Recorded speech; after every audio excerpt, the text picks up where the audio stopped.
So good afternoon, everyone. Thank you for joining us from all over the Americas.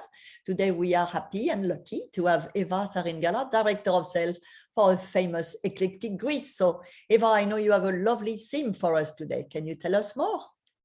Yes, absolutely. So good morning, good afternoon, good evening, everyone, wherever you are. I'm in Athens. It's 9 o'clock in the evening, nighttime. But I'm really delighted to be here with you. So today we're talking about destinations that you can visit quite early in the season, or for the same reason you can visit quite to the end of the season. So we're talking about Athens, we're talking about Crete, we're talking about Santorini, and a little surprise in the Ionian Sea, which is Corfu. So I'll start a little bit about Eclectic and who we are. I know there's a lot of people who are very familiar with Eclectic. Just a little bit of an overview. We are part of a family business called Culinary Travel.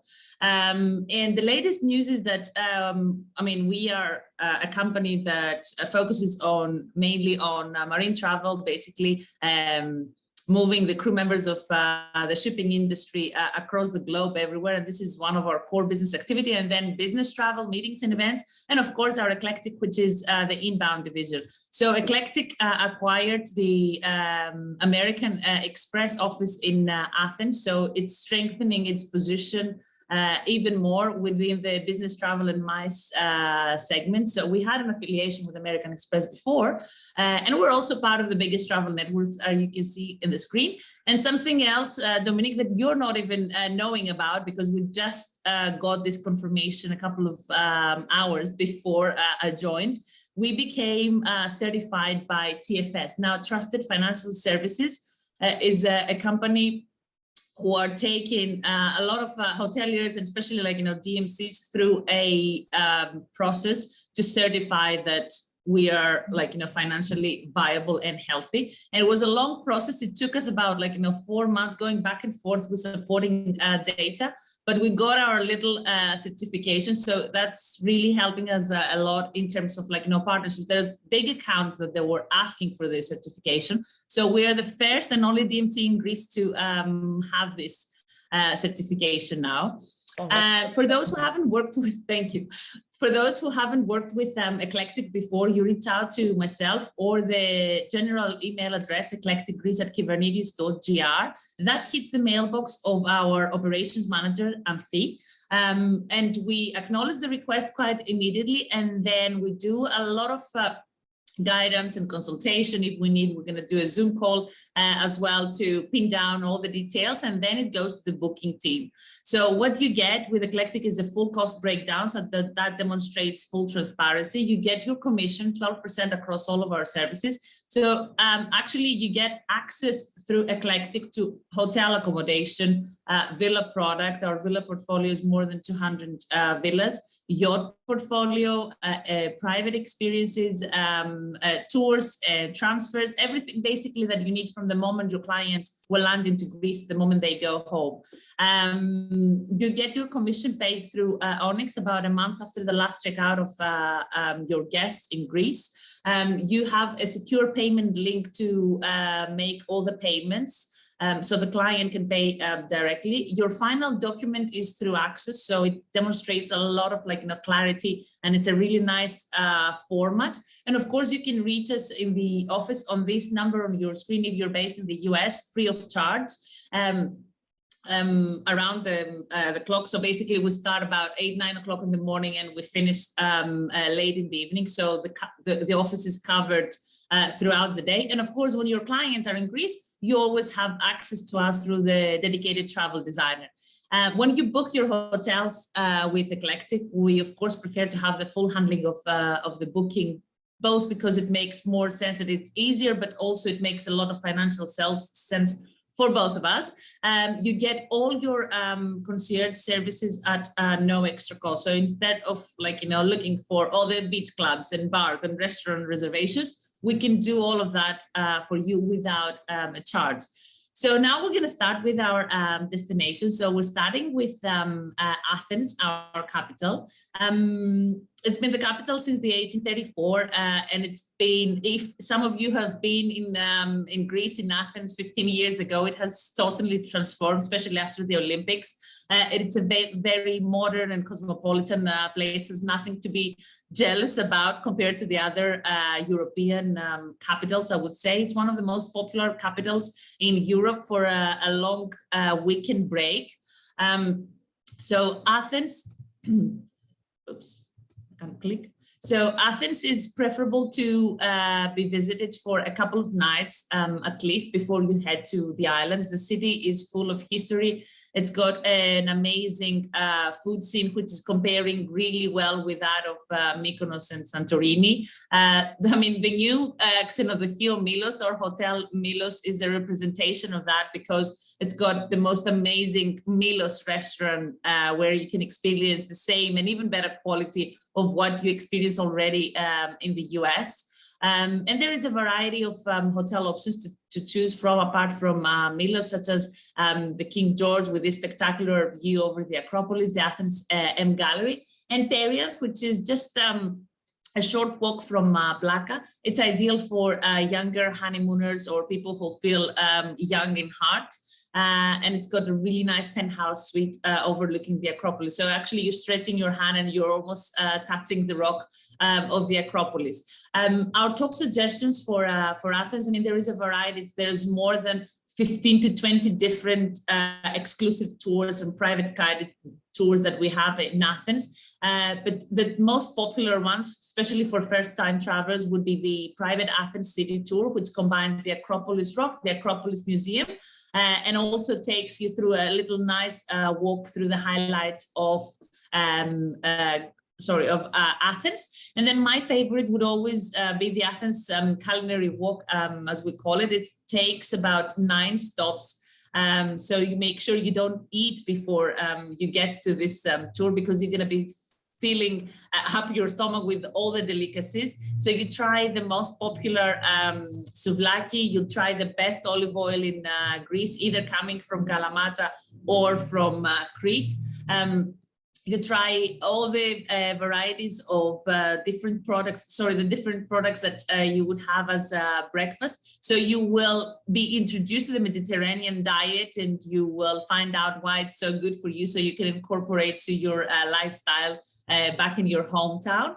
And then another of our favorites would be the half-day Sunio. So if you don't have the opportunity to watch the sunset from the magical Santorini island and our Oma hotel there, you can see the temple of Poseidon in Sunio, which is about an hour and 15 minutes away from the Athens city center. So with our guide, you will get there and you will have the most magical tour of the Athenian Riviera. So it takes you by the water. So the route is really, really nice. Now, if you have people that they're really into history, you can't miss the most important oracle of the antiquity, and this is Delphi. That's about 2.5 hours away from Athens. You can either do it as a day trip, starting very early in the morning, around 7, 8 o'clock, get there, do the tour, and then come back to Athens. Or there is a lot of options in the nearby town of Arachova, which is a popular winter resort for the affluent Greeks.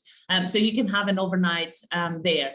A few hours away from Athens, and this is not really Athens, is about 4 hours, 2.5 hours drive up north, you will find the magical Matera. Somebody said to me, it feels and looks like Bhutan with all these monasteries. It's the second most popular religious destination in Greece, and you can explore the green valleys of the Thessalian,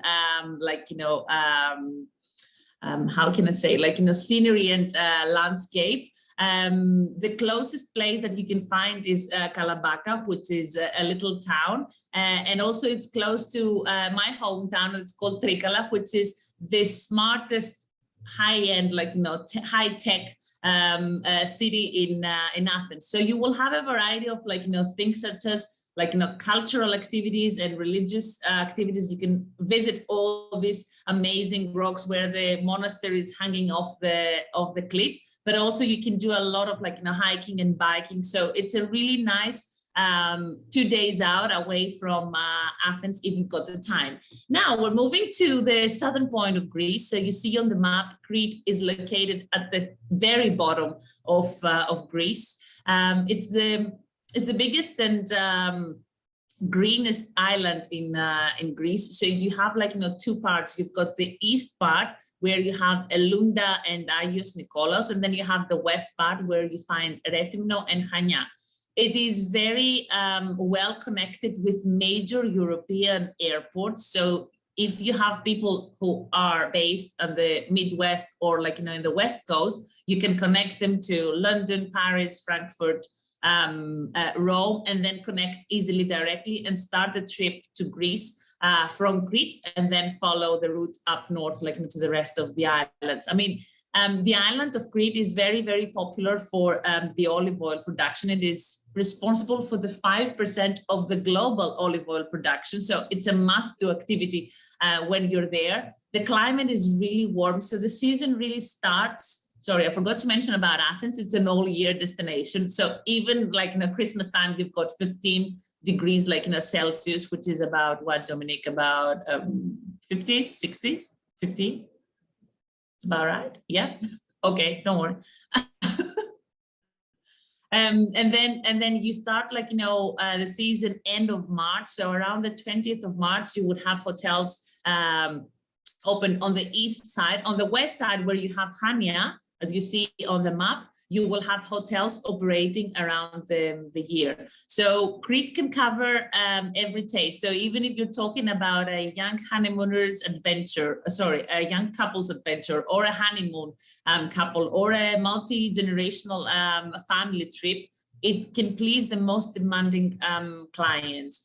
So you will see the landscape and the beach side is pretty amazing. The Crete, well, it's believed by the Cretans, who are a bit full of themselves, that it's the best, beach side in Greece. Then you would have Mykonos and Paros, arguing with that, and of course Corfu. But really has some spectacular beaches, especially on the western side of Crete, where Chania is located, with Balos and Elafonisi, that they're looking like lagoon type of beach side. And then you have an amazing gastronomy and cuisine. So whatever you see on this picture, it is produced in Crete. Back in the days, the Cretans wanted to become an independent island simply because it was a self-sufficient island. Obviously, that didn't happen. And they have some unique customs as well. They have traditional dancing. They have their own traditional music instruments. They perform this dancing with the great Cretan outfits. So any time of the year, wherever you visit Crete, you will come across some sort of festival or local celebration, which is always filled with live music and lots of food. So when you are on the east side, on the side of Heraklion, a couple of hotel options located by the beach would be the Amirandes Hotel. And of course, in terms of activities, if you're history buffs, you wouldn't miss Knossos Palace and the Heraklion tour, which incorporates the archaeological site. Now, the Minoans, which are the ancient Cretan people, are responsible for what we call today the Western civilization, which it then moved up to Kalamata, Athens, Rome, and it spread to the rest of the world. So it's quite spectacular to have this tour to learn about where the civilization started from.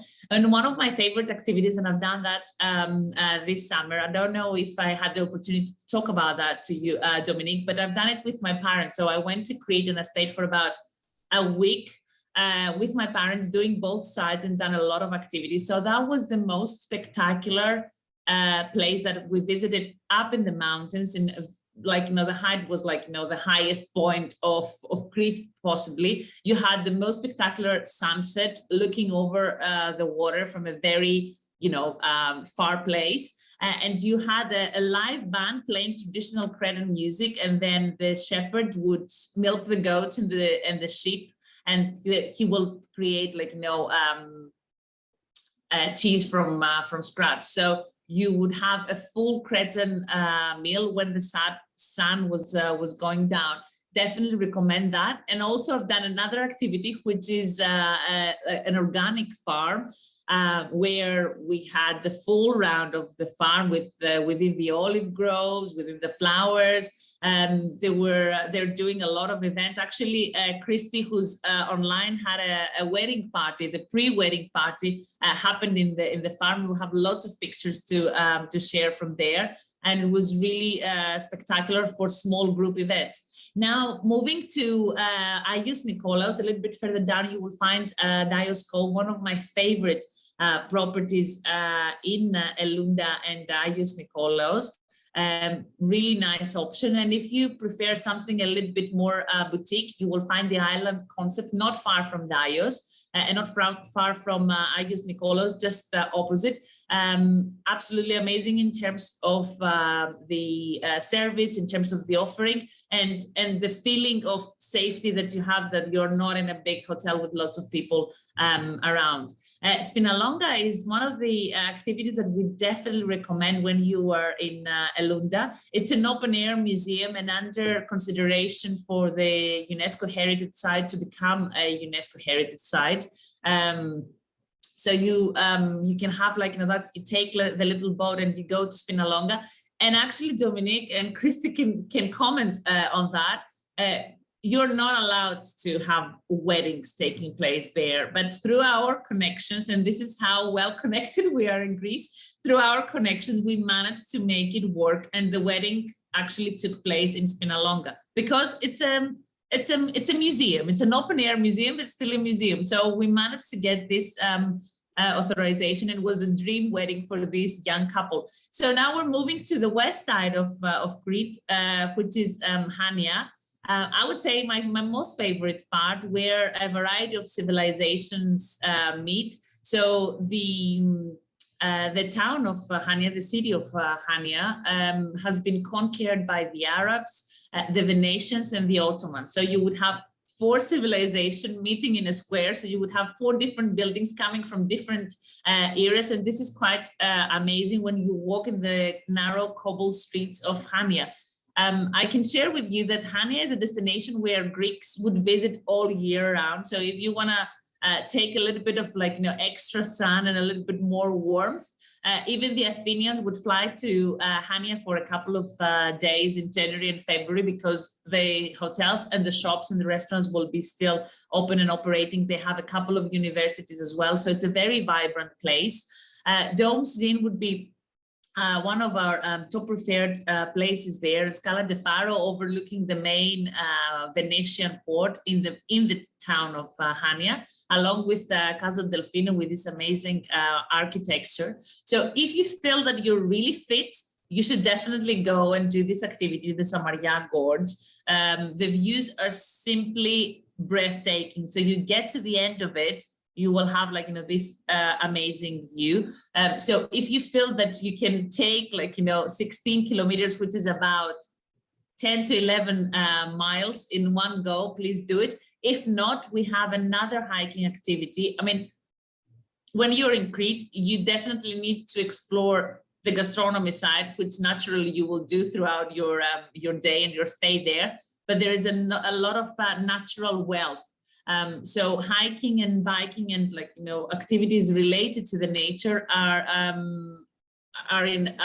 available through Eclectic, of course. So we have a shorter version, which is half the distance. And of course, we have a lot of olive oil activities along with the wine. Although the vineyards in Crete are not as old as in Santorini and in other places as the northern part in Greece. They're doing some great efforts to develop their wine quality, and they're doing really well because they're having a lot of partnerships with other countries and trying to make the best of it. So the last town that I'd like to talk about in Crete would be Rethymno. So Rethymno is between Iraklio, which has an airport, and Hania, which has another airport. So it's an equal distance, it's about an hour away. So you can do it as a day trip. It has also been conquered by the Venetians, so it looks like a smaller version of an Italian city when you're there. And one of my top activities there, since we're talking about the food, it would be the Culinary Walk of Rethymno. You can look at the really nice architecture of the main town of Rethymno. It's a lot more relaxed and less busy compared to Hania, if you have that in mind with those, COVID restrictions. But it's equally like nice. So I would definitely recommend a stop there where you would have this 7 different kind of culinary stops in Crete. And then you have the option of the beautiful island of Santorini, equally starting the season early. So I was just watching, Dominique, on the news before we started, that the first cruise ship is coming in March 2021, earlier than any other time before. Normally the cruise ships would start around April, end of April. So the first one, and it would be coming to Athens and definitely Santorini. So Santorini typically would open around the 20th to the 25th. And don't forget that the Greek Easter is a big attraction for a lot of Greeks, but also a lot of Europeans. So the Greek Easter this year is about the 20th, around the 20th of April, if I'm not mistaken. So Santorini is a key attraction for that. So I'm sure you all have seen seen pictures of the beautiful Santorini island and the Caldera cliffs. So these cliffs here are a result of a volcano eruption that happened in the 1600 before Christ. So before that, the island of Santorini, as you see it here on the picture, it was a big round ball, and it was called Strogili, which means round in Greek. So when it exploded, it became 3 different parts. So you have the main island of Santorini, you've got the volcano, and then you've got Thirassia. So the volcano is the little island that is called Nea Kameni. A variety of options in Santorini, in a variety of locations. Ia is supposed to be the fanciest location where you can stay. It offers a great opportunity for shopping, for strolling, for dining, and then you have options obviously by the cliffs and overlooking the sunset with kind of this epitome. But then you have our beautiful Oma Santorini, which is also represented by Dominique, which is located in Imerovigli, the quietest and highest point of Santorini. I stayed there this year, and it was a really, really unique experience, I have to admit. You felt that you were connecting with God because there was nothing above you, just the sky. It's very comfortable because there is a parking space in front of the hotel. If you feel like you wish to rent a car to explore a little bit more, it's also family friendly. So remember that when you are in Santorini, you cannot have kids 13 and below by the Caldera. A lot of hotels will be restricting that, but Oma is supporting that. And it's so spread out, so you would have a really amazing time. And when you're in Santorini, some of the key highlight activities would be definitely a wine tour. So Santorini is the oldest vineyard in Europe, so you have to give it a go to have either a wine tour or some wine tastings in the island, and combine it with some local products. The cherry tomatoes, which are produced in Santorini, are quite fabulous, and also the fava sauce, or the fava bean sauce, as we call it. If you feel a little bit more active, you can definitely do a hiking tour by the Caldera, either early in the morning or late in the evening, so you can avoid the heat. But also a biking tour would be ideal with all these electric bikes. So you don't only explore the Caldera, but all the little villages at the back of Santorini, which is the most traditional and authentic kind of element in the island. And then one of the top highlights, and everybody, regardless whether they're staying in Imerovigli, in Fira, or in Nia, everybody wants to do a sunset sailing tour. You can do the day version as well, but the sunset sailing is where you're by the water, and the sun goes down. So instead of squashing and mingling with other, like, hundreds of people, on the tip of ear towards the sunset, you have this option either on a private mode or a semi-private mode. And then my little surprise would be Corfu. So not many of you might be familiar with Corfu, but it sits on the western part of Greece.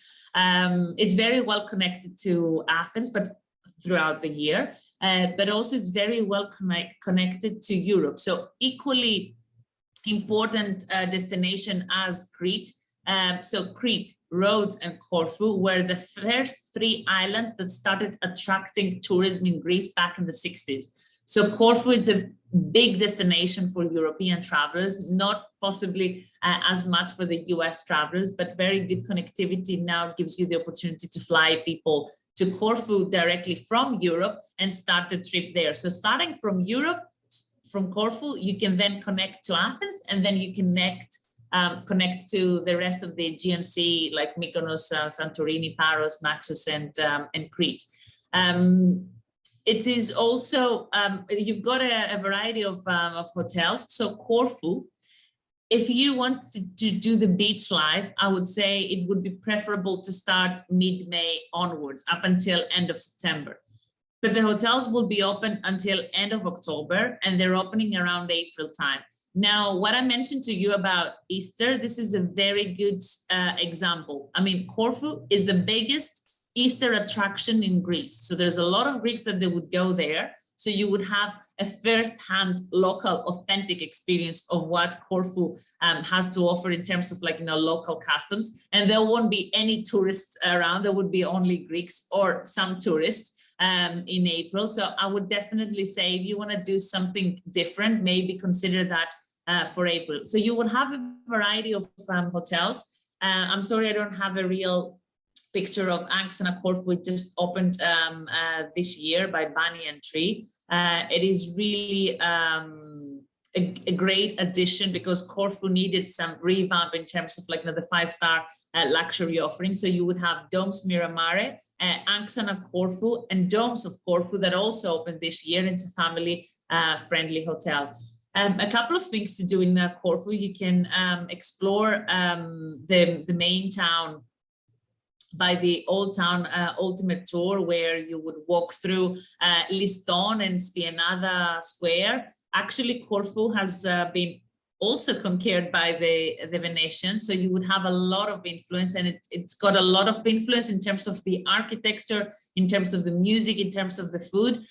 You would have a variety of bands that they're marching through the cobbled streets of Corfu during Easter time, so from Monday all the way to Sunday, and they would perform a variety of customs as well. But also when you are not visiting during the Easter season, you would have a variety of other local celebrations to attend, similar to Crete. So another one would be the sightseeing tour by bike, as we've done, as we do it in Santorini. So this is, like, the biggest square in the Balkans. So it's so spread out, and this is where the gathering of the crowds is happening during Easter time, and they throw fireworks, and they celebrate. And it's just by the Venetian castle that you see on the screen, and next to the main shopping district of Corfu. And there is no better way to close, like, a little 2 or 3 day trip than to do a day cruise to Paxos and Antipaxos. It's Caribbean looking water. It's about an hour by hydrofoil from Corfu, and you will be very unlikely to want to leave, like, this little paradise. There is a lot of people who are keen to stay there for a couple of days because it's so remote and so quiet and so picturesque. And the key highlight of Corfu and all the Ionian Islands is the combination of the thick, lush greenery, like, the very like all the natural scenery that you have there, with the crystal blue water in the beach side. Now, before we close, Dominique, and I think I'm on time, I'd like to mention a couple of things about the Yacht Charter. So through Eclectic, you would have an opportunity to charter a variety of 150 different boats, from catamaran options to motor yachts as well, just to share a couple of options with you. Of course, these are some of the bigger boats. We have boats that they're starting from, 4 passengers, basically. And one of the most popular itineraries would be the Ionian Sea, where you're starting off from Athens, moving through the Corinth Canal. So you're touching on the Aegina and Agistri through the Corinth Canal in Naupactos. You can explore ancient Olympia, where the Olympic Games started from. And then you can go all the way up to Lefkada, Ithaki, Kefalonia, which are all the Ionian Sea islands, and then come back to Athens. Majority of the yacht charters would start from Athens and end in Athens, but also they can start from Corfu or any other island and end to the same destination. So you see some of the pictures in those destinations. They're quite mesmerizing to watch. And of course, Zakynthos on the bottom left with the popular Shipwreck. So after the Acropolis, this is the most visited place in Greece, believe it or not. It's not even Santorini.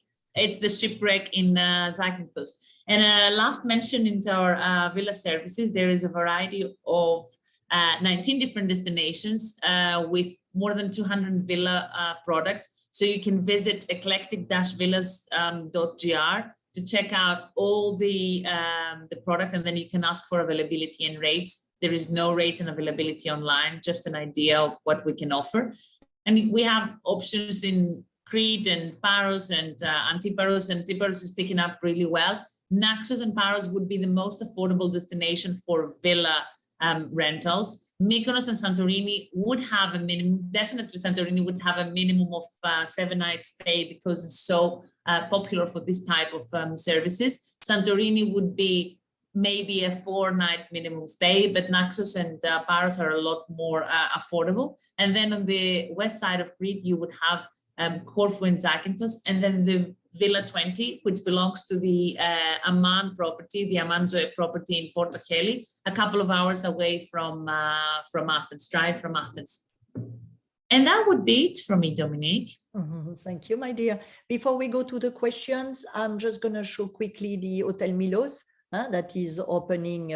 So I think you need to stop your presentation first, which I did. Hello. So let me share with mine. And I'm gonna take you to the Hotel Milos. You can probably do the presentation too. They're opening. I haven't seen it yet, but I know where it is because I stroll up and down that street.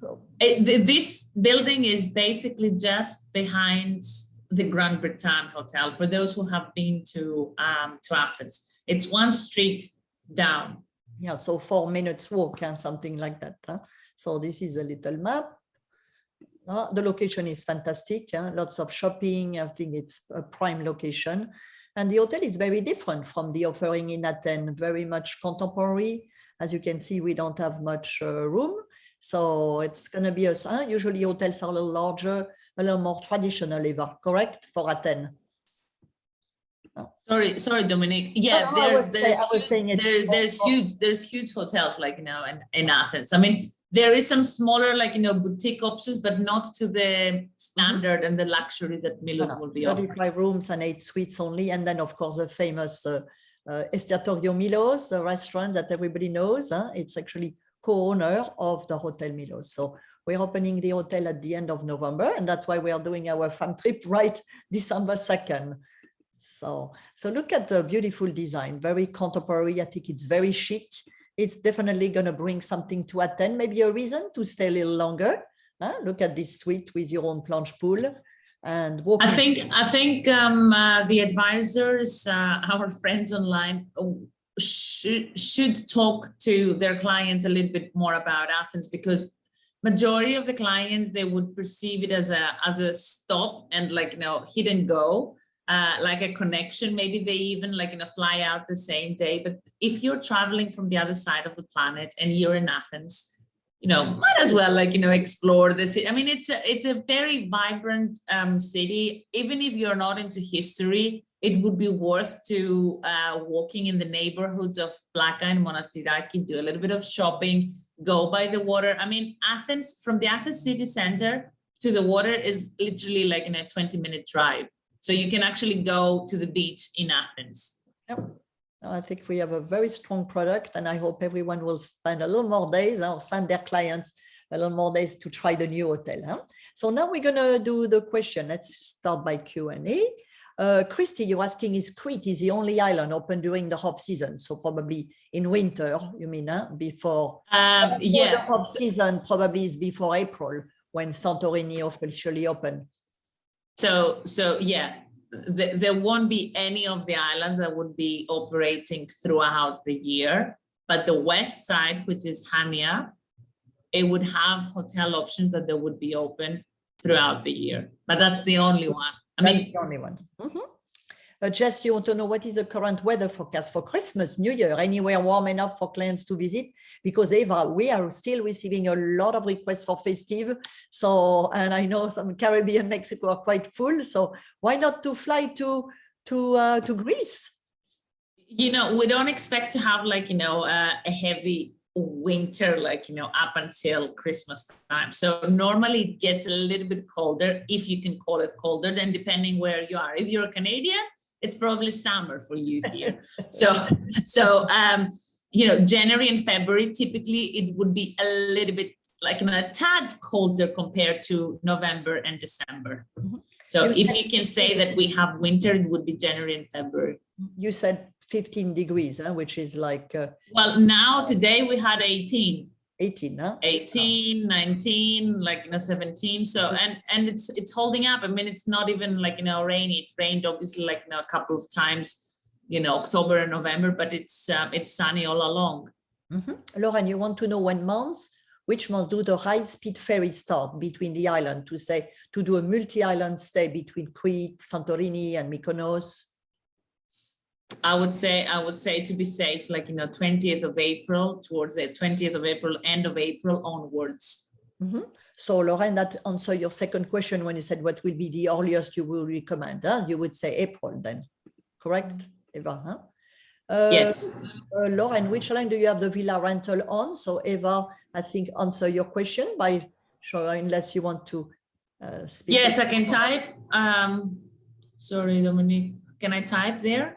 Yes, yeah, or you can speak for everyone to listen. It's up to you. Yeah, I mean, you need to, I mean, we offer villa rentals in a variety of destinations. There's 19 different places in Greece. So if you go to eclectic-villas.gr, you can have like, you know, a drop-down menu and you can choose villas in Santorini, villas in Mykonos, and you can see all of the availability. And if your clients like any of those, we can check rates and availability.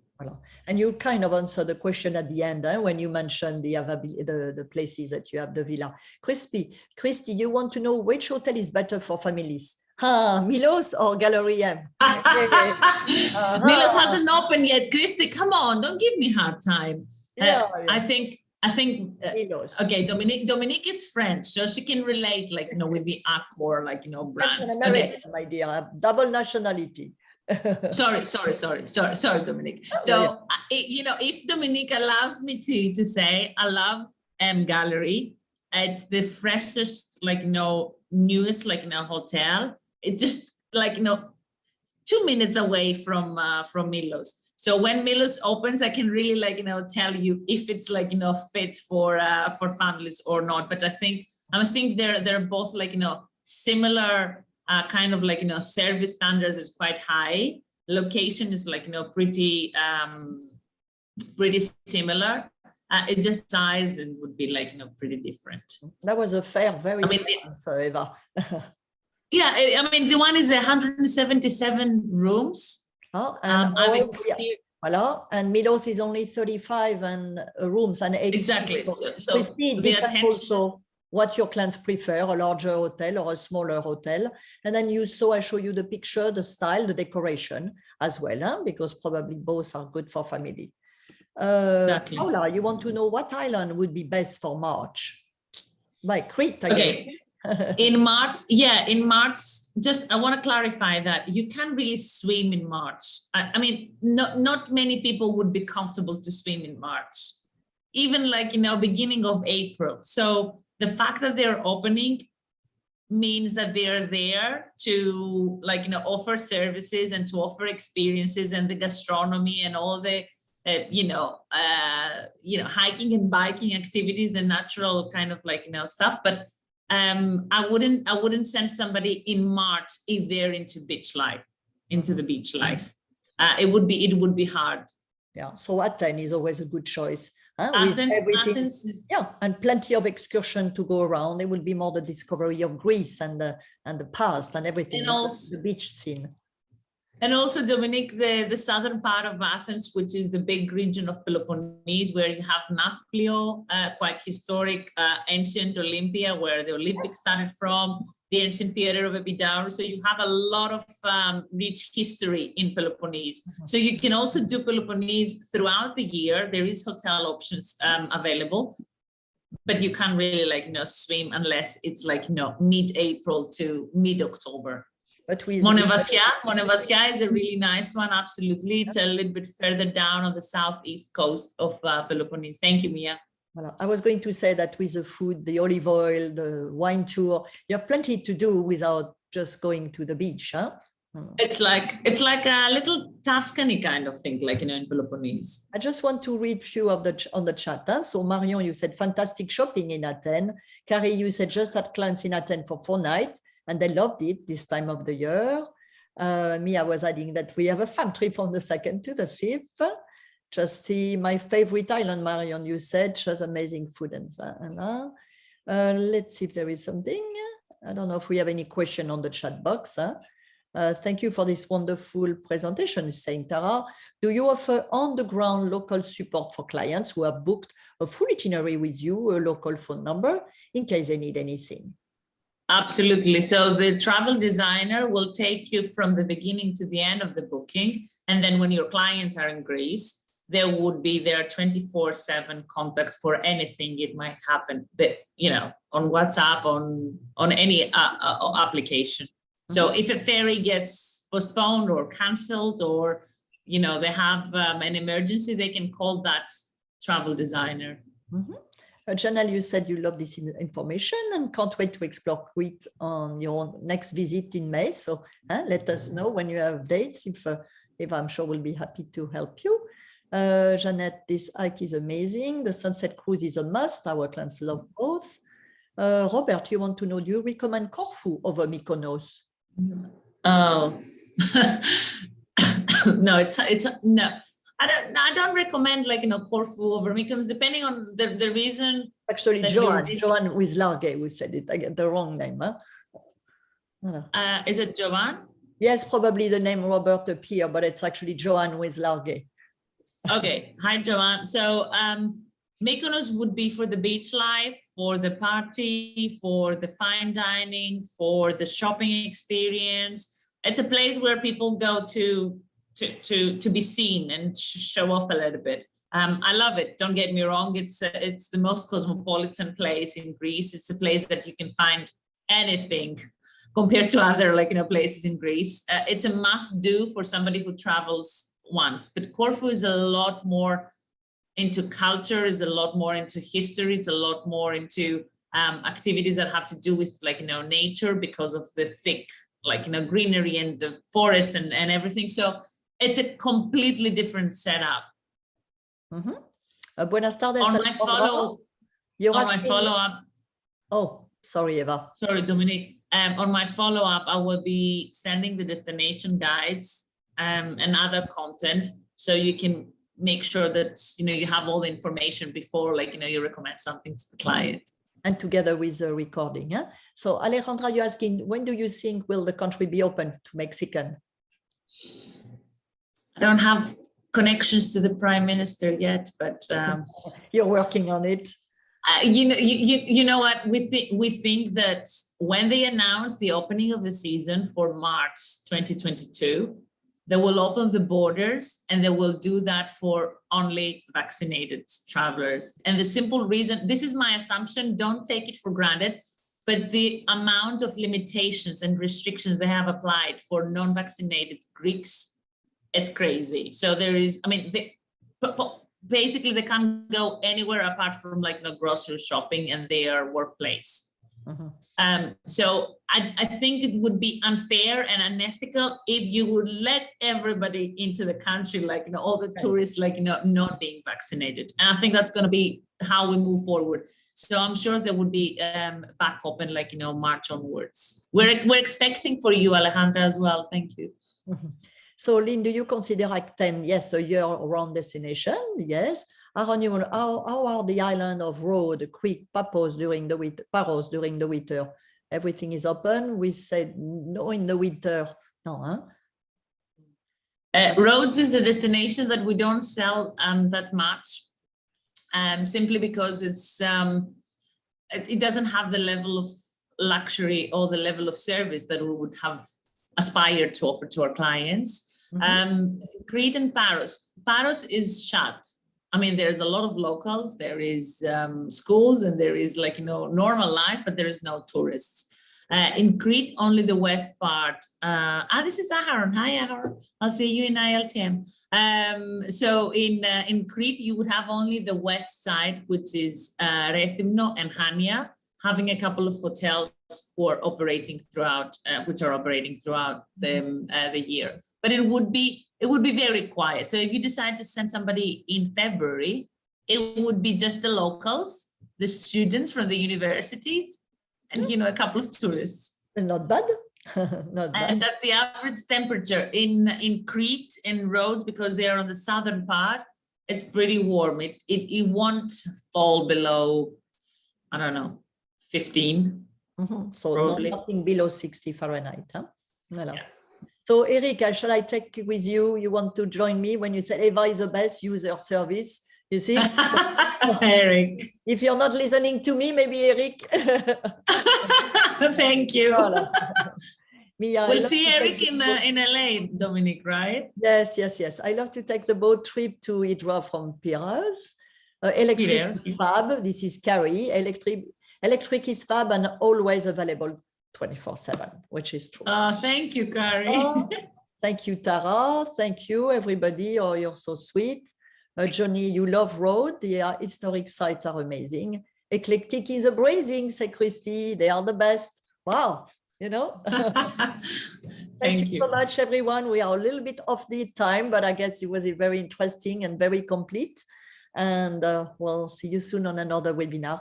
If I don't know if you have any final comments for the no, I would encourage people. I know this is your Thanksgiving week, and enjoy your time with your families and friends and your loved ones, but I would encourage you to encourage your clients to start making plans before we hit Christmas, because we know it's going to be crazy. It's going to be a little bit chaotic, after Christmas. So if we can take advantage of this period between end of November now until the 20th of December, that would be amazing. Also in terms of availability, because we see a couple of destinations becoming so very popular. Yeah. And you know that we have, you can meet Eva on one-on-one. You can also invite your clients to join Eva. Eva, you had few of these on the www.connect365, which is our appointment platform for you to contact our hotelier and DMC. It's certainly not for direct clients. It's only for the people who actually receive our emails. But you can have a 15 minutes or more meeting with Eva if you wanted to work on an itinerary and invite your clients. So I think it works beautifully. The recording will be sent for Eva for the follow-up. It's also all the past recording. Everything we've done is on our YouTube channel, Dominique Debay Collection. And we know a few of you, we're going to have the pleasure, the joy to see you at ILTM. So goodbye, everyone. Have a good afternoon. Boa tarde, buenas tardes, and a big hug to everybody. We love you. Thank you, Dominique. Thank you, everyone, for joining. Take care. Bye.